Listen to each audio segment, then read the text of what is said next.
Hi guys, and welcome to another episode of Kabir Considers.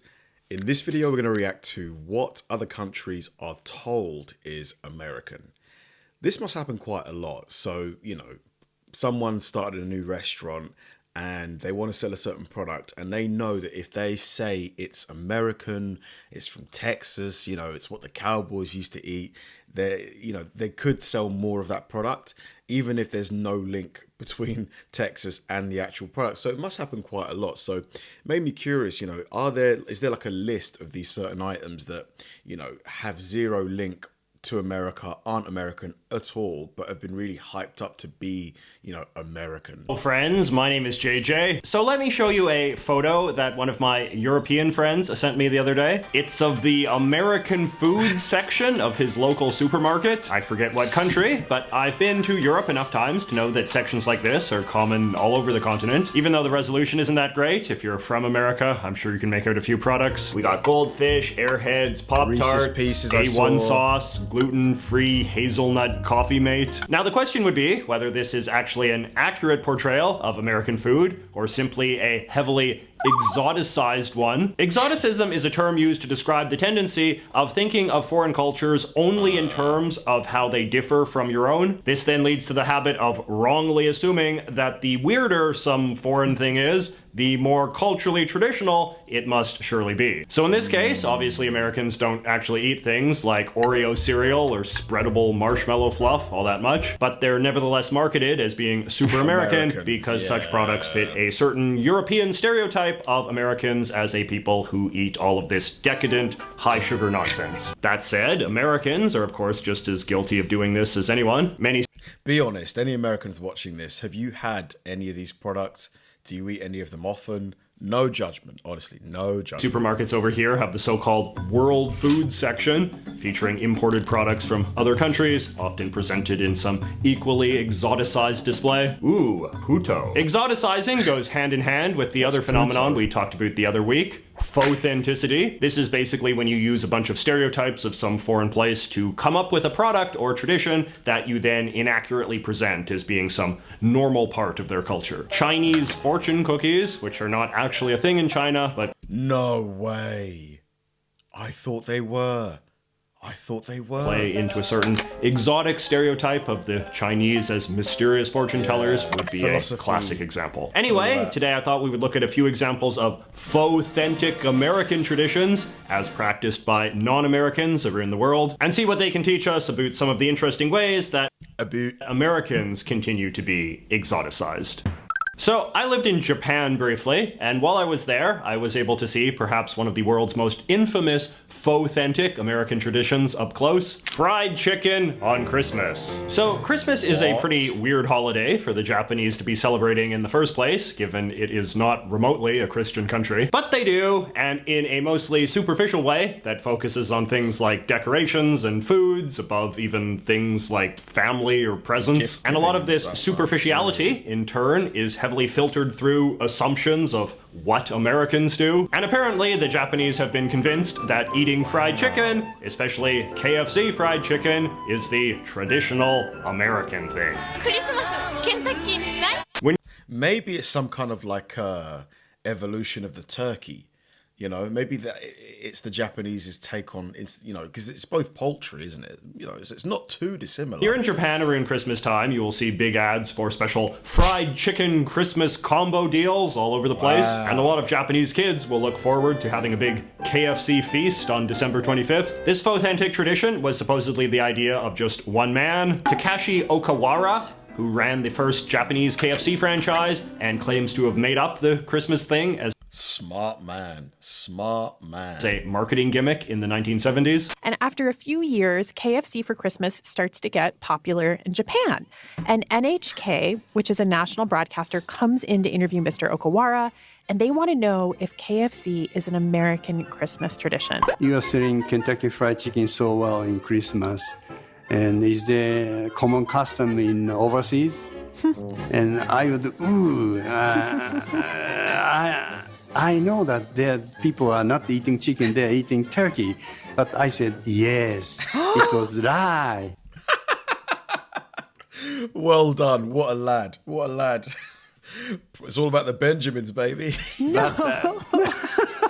I still regret that. I found a lot of You know he Japanese doesn't. people were He quite doesn't. shocked when I told them that no one in America actually eats fried chicken on Christmas, and that That's if anything, hilarious. eating fast food on Christmas would be considered a fairly trashy thing in American culture. But then again, I'm sure that a lot of Americans would also be shocked to learn that Japanese people do not eat sushi with rice on the outside. Speaking of fast food, another wild, authentic American thing I have experienced firsthand on my travels is the Dutch practice of eating what they call American-style sauce on their French fries. You can buy it at places like McDonald's or in big bottles at the store. It's not that bad. I would describe it as basically what you would get if you put mayonnaise and relish together in the blender. An even weirder Dutch food, however, is what they call filet American, or American préparé in Belgium, which is a kind of pâté made of raw ground beef and often eaten on toast or crackers. There are a lot of theories about how this weird and possibly dangerous dish became associated with Americans, but when I was there, people told me it was because during the war, there had become this stereotype that American soldiers all ate their steaks super rare, and then the Dutch beef industry just kind of ran with that. That is almost certainly an apocryphal story, but hey, apocryphal stories are one of the key foundations upon which authentic traditions are built. I will say, a lot of the Americans I've met do have their steaks rare. I'm not saying all of Americans have their steaks rare, but there definitely seems to be a higher percentage of Americans that have their steak. Like, how do you have your steak?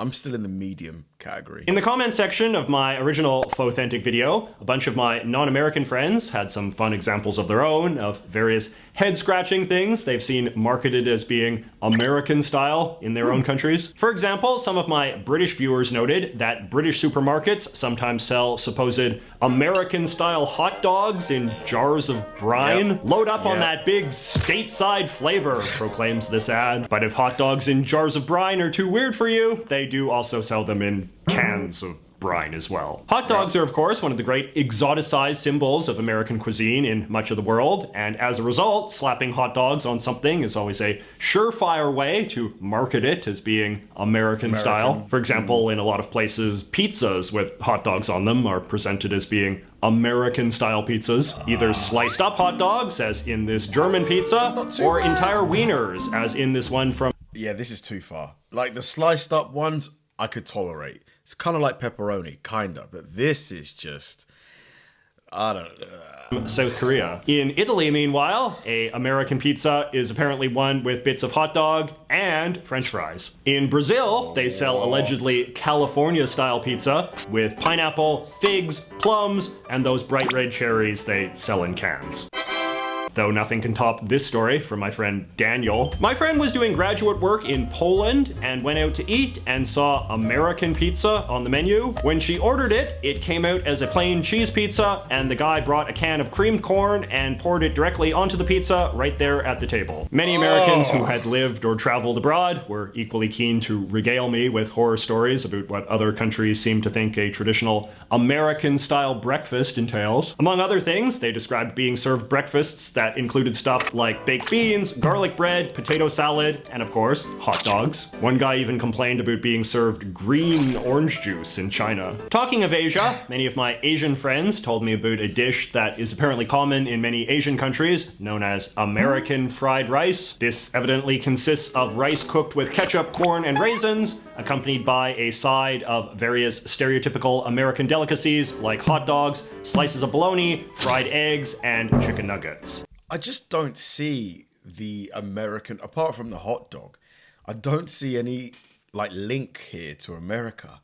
Like, raisins in rice? Plus more ketchup. But my favorite story of a authentic American dish comes from my friend Camilo in Colombia. In Colombia, we have American-style hot dogs, which are enormous hot dogs with a chorizo wiener topped with melted cheese, crumbled potato chips, various sauces, and quail eggs. I was able to verify this with a photo. Camilo continues, "We named it that because of a common belief in Latin America that people in the USA eat big-sized foods with a lot of toppings and all of that. You can't believe how disappointed I was when I tried an actual hot dog in the USA. All right, now let us do a lightning round of a few other much beloved, allegedly American foods from around the world. Amerikaners, which are German cookies with black and white icing. These Oh, they kind of look like Oreos in a way. Similar but distinct American cakes that the Poles make, which are these little doughy lumps with frosted undersides. An American sandwich, or a pan American, which is some sort of beef and french fry sandwich that they sell in France. Ooh, American salad, which is a kind of mayonnaise and carrot salad sold in Spain. And American dressing, a creamy sauce that the Swedes eat that's made of pickles, mayonnaise, and hot sauce and sold in tubes. Now available in bacon flavor. But I mean, it kind of looks like Big Mac sauce, doesn't it? You know? Faux-authentic Americana is not just limited to food, of course. A number of my foreign friends were eager to inform me that these things, which I guess we would call red Solo cups, are a subject of considerable fascination in other parts of the world, where they are often sold as glamorous American party cups. I love this copy from this British online store. Everything about these disposable red American party cups says party. Whether you're planning a barbecue or a wild night of beer pong and American pop music, these red party cups are the perfect disposable option. Instantly recognizable from a number of American films, such as the American Pie series and Scott Pilgrim vs. the World. And the film with Seth Rogen and oh god, when they're teenagers with McLovin, Superbad. These disposable cups are durable enough for even the wildest of parties. In Brazil, however, they call a cup that looks like this an American cup. Brazilians also call placemats American sets for some reason. They have a similar situation in Italy, where a placemat is known as an American tablecloth. Are placemats really that American of a thing? My friend Marcelo, meanwhile, tells me this story. I visited Chile one time, and they have stores out there called American stores. These stores are actually just thrift stores, but they call them that because they mostly have American types of clothing, such as American football jerseys, American brands, American college shirts, etc. It was pretty funny, to be honest. This reminds me of another wild story I can tell you from my time in Japan. There was this neighborhood in Tokyo called Harajuku that was known for having a lot of cool Yeah, the Harajuku girls. I remember those. hipster fashion stores. And they would have these American fashion stores where they would sell like Tommy Hilfiger and Supreme and all of that. But in order to have the full American experience, they would employ these big black guys wearing, you know, do-rags and chains and basketball jerseys to stand out front of the stores and beckon the Japanese people to come in. But these guys were not actually African American, but rather literal African immigrants from places like Senegal or Ghana, who I assume were much cheaper to hire. And they would be trying to lure you into these stores with their cool American hip-hop slang, but spoken through these thick African accents. Come inside. Come. Look at the hip-hop. From people who, in many cases, clearly barely understood English. Now, in Russia, there is nothing the kids love more than heading down to the old theme park and riding the American slide, which is what they call roller coasters over there, which is kind of ironic since in a lot of other European countries they call roller coasters Russian mountains, and the historians seem to agree that they were actually invented in Russia as well. But still, I'm sure Americans would much rather be associated with roller coasters than brass knuckles, or as the French call them, American fists. Or how about duct tape, which is called American tape in Spain. All right, now let us close with a really good summary of what is perhaps one of the best examples of a faux-authentic American phenomenon that wound up going mainstream in America itself. My friend Christopher writes, I think one example of something that is a product of a foreign country's idea of American culture that America kind of reappropriated for itself is the spaghetti western film genre. As the name suggests, the genre originated in Italy as Italian filmmakers made movies based on a largely mythical understanding of the American West. American filmmakers then began to import the style in their own films about the American West, and it proved very popular among American filmgoers, even if its representation of the Wild West is only very loosely based on the truth. If you would have told me that, you know, the spaghetti western, like the famous Clint Eastwood movies, you know, Good, Bad, and the Ugly, originated from Italy, I would have been like, there's no way. It's like one of the most American things I can think of, you know, with the doors that swing open like that and, you know, howdy partner.